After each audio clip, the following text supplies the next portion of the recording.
He's a problem. He's going to be a problem for bro. everybody. He's going to be a problem, bro. Speed is bananas. Yeah. You ever see him shadow box, like throw combinations? Yeah, bro. Like, Oh, yeah. is this sped up? He's got a good boxing IQ, fundamentally solid. He's better served to box on the outside with the always dangerous Tank Davis. But he's really come into his own because the guy who was in the gym that everybody saw coming up has been realized now. Joe Rogan has issued a warning to Lamont Roach, saying GervontaDavis looks absolutely dangerous in his latest training video. He pointed out Tank's incredible speed, sharp technique, and smooth, efficient style. Rogan believes Tank is a serious threat to anyone right now, especially with how perfectly tuned his skills look heading into the rematch. You have to. And for Gervonta, that was perfect, because I would love to see Ryan Garcia, the one that we saw fully hydrated against Devin Haney, against Gervonta. He's a problem. He's going to be a problem for bro. everybody. He's going to be a problem, bro. Speed is bananas. Yeah. You ever see him shadow box, like throw combinations? Oh, yeah, bro. like, oh, yeah. Is this sped up? Oh, How are you so fast? Yeah. It's not fair. He might have one of the fastest left hooks I've ever seen. For sure. I mean, it's right up there with everybody, all the great left hookers of the past. But the crazy thing is, like, bro, he don't even bring it out. He just goes from right here. Right there. Pa! Whip. Like a whip. Teddy Atlas, one of boxing's most respected voices, praised Gervonta for his mix of athleticism, quick reflexes, and sharp decision-making. He pointed out that Davis's high ring IQ sets him apart, highlighting his timing, countering skills, and ability to find angles. According to Atlas, Davis's deep understanding of the sport gives him a major advantage, making him one of the most efficient and possibly the best pound-for-pound fighter in boxing today. I like the way that he boxes. He's versatile. You know, he can do a lot of things. He could go get you. He's got the attitude of a fighter. He's not a huge puncher.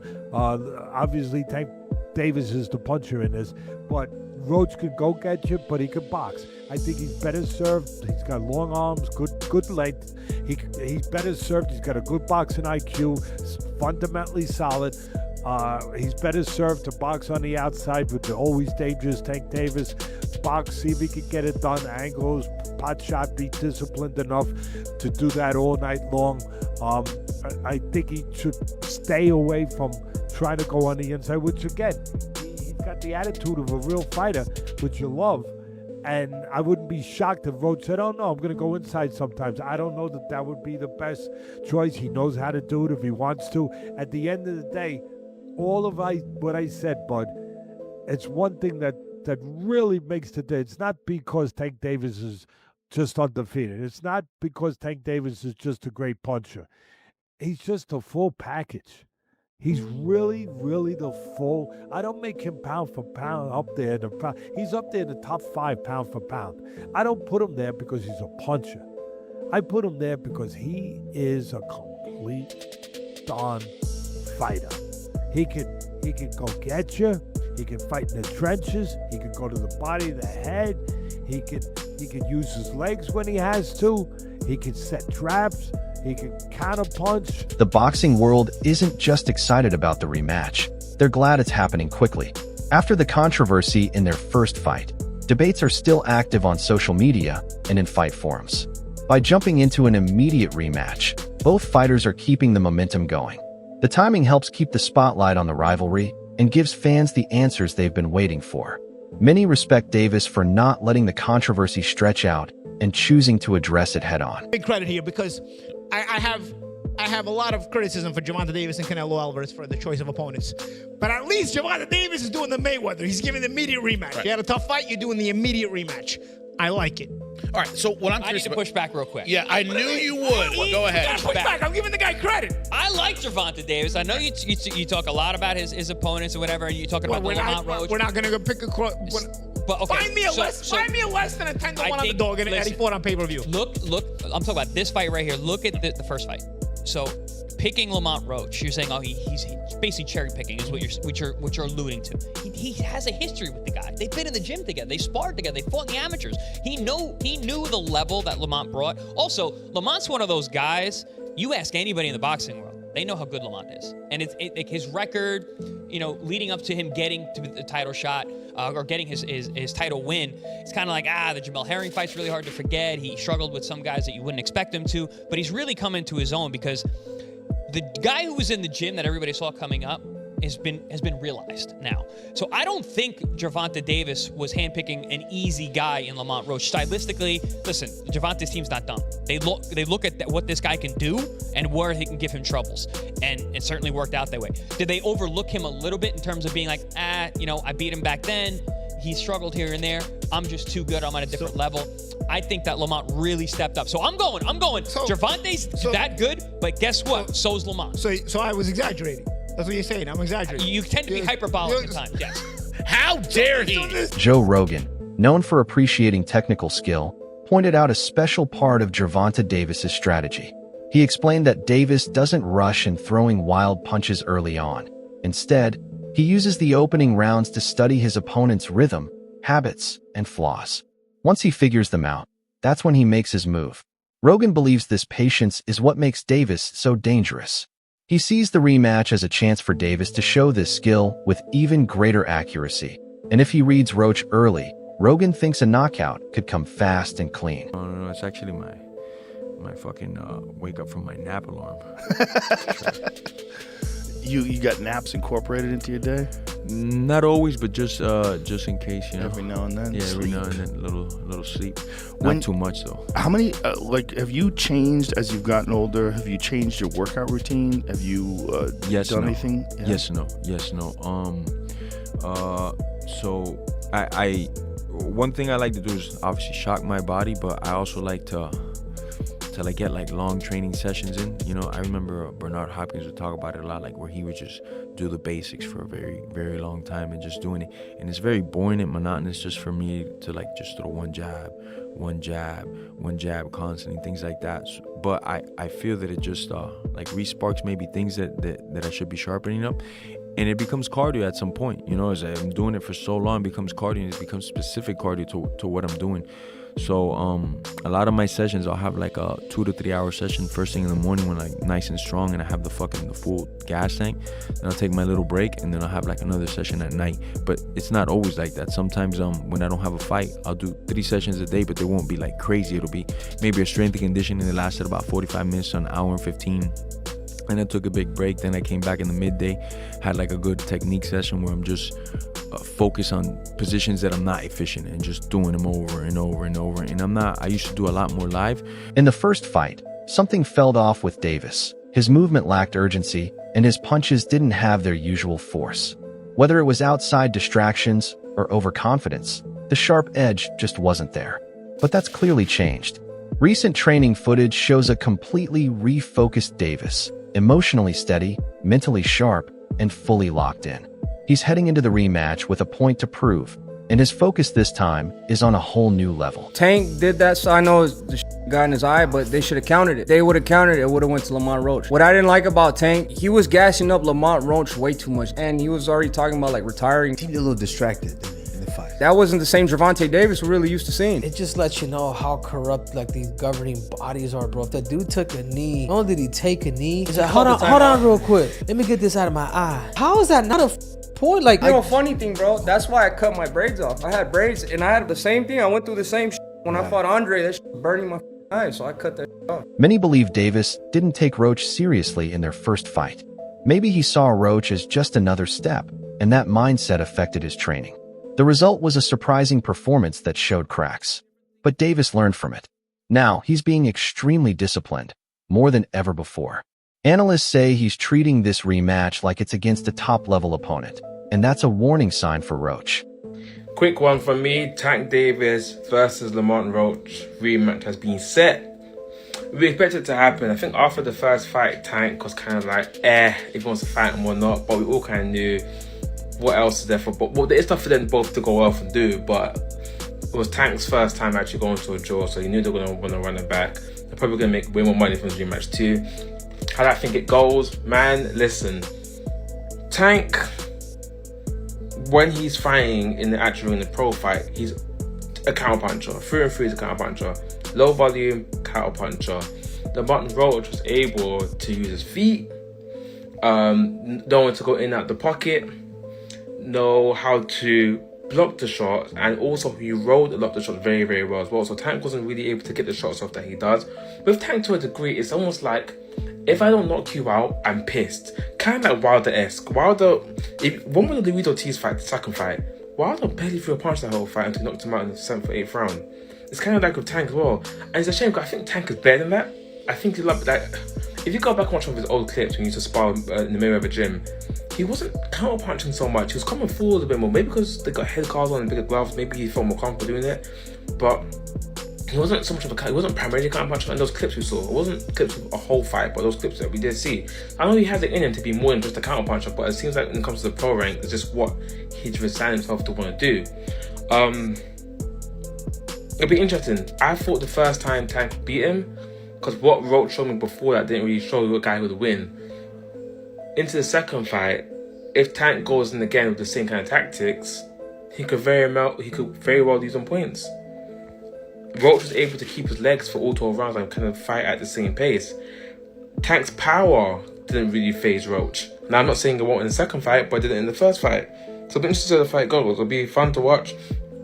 I'll be definitely tuning in. How do you think it goes? Do you think Tank can get the win this time or not?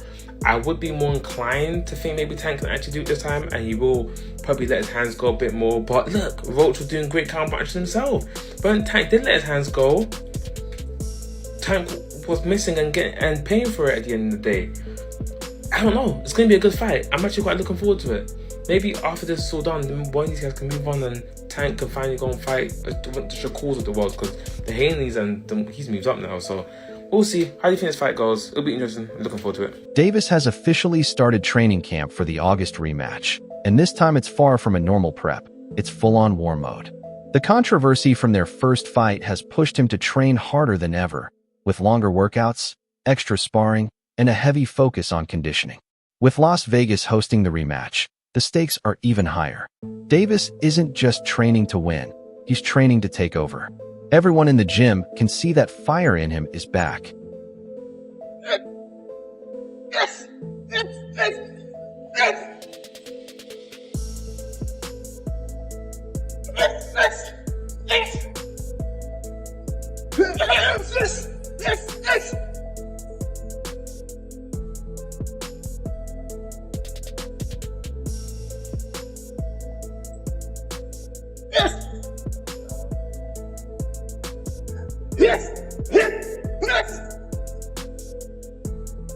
This rematch is about more than just pride, it's about legacy. Davis knows the doubts are out there, especially after a fight where he didn't look like himself. That doubt has fueled his motivation. Every day in camp, he's pushing harder, staying later, and drilling the details. He's sharpening his speed, defense, and ring IQ like never before. Winning isn't the only goal, it's about proving he's still the top of the division. This camp is his statement to the world that he's still the one to beat. Everybody really think Tank go take the L. I've been seeing it. They said it's over. They think that this time Lamont go in more confident, knowing that basically he can, really take it to Tank. Yeah, I want him to go in there confident. He's very skilled. Go in there confident, because you will go up against a different Tank. Like I told y'all in previous videos, he go in there confident, thinking he could walk Tank down. Don't forget, with Tank, if he get you on that button, them lights going off, I don't care who you is. Remember how it ended up with Frank Martin? So yeah, don't go in there thinking that you going against like somebody that, like Ryan Garcia, somebody that's gonna fold. You going against Gervonta Tank Davis. And I think that confidence is what's gonna get Lamont dropped. Because one thing I will say, with Tank, that wasn't your best fight against Lamont, bro. I feel like you was in your head too much, you was overconfident, and you was really just, your mind was in y'all story, the lore and everything with y'all history. You ain't going there like I'm fighting a stranger. You going there like, oh, this Lamont, this from the same camp, we from the same area. But now I think that whole situation woke him up, because you gotta think, Tank not used to losing. He not used to people being against him. He not used to being the one that like gotta step back from a situation. That's why I think he's being hushed right now, because when he come this time, it ain't no talking. And that's why I think it's scary, because we never see Tank in that mode where he don't say a word. I think this gonna be a different Tank. And what's crazy is Tank used to be like that in the beginning, like when he was with Floyd.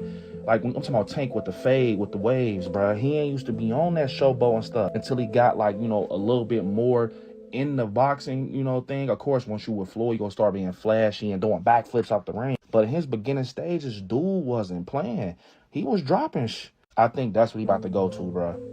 And we know that people like, man, did he take Calvin off his team? Nah, like he said, Calvin, his boy. I think he's just rocking with somebody else right now to get him some sharper skills, you know, to just change up his skill and what people know him by. I'm not gonna lie, y'all. I think Tank go take it to Lamont. And that's not me being biased. I think we ain't never seen Tank like this before. And Lamont, I see your mindset. You keep nagging about that win you should have got. Focus on the new fight. Stop talking about I should have won. You know why? You know why he's feeling like that? Because that's like one in a lifetime. He feel like nobody got that close. I should have took the belt right there. Now I ain't gonna never get that shot again, because he know that boy Tank done buckled up, done cleaned up his mess, and he ready to go. And it's not the same. It's not the same Tank. You mean Tank? You done gave Tank enough time to think about who you are as a boxer and break you down. Yeah, he's cooked. Remember I told y'all what's gonna happen in August. He's cooked. And I feel like Tank, he walking him down. Like, yeah, watch this. I'm about to make an example, because Tank gonna want to be able to tell everybody to shh. To lead this comeback, Davis has brought in veteran trainer Kenny Ellis, a tough, no-nonsense coach with a deep grasp of the game. Ellis is already having an impact, sharpening Davis's footwork, tightening his defense, and refining his combinations.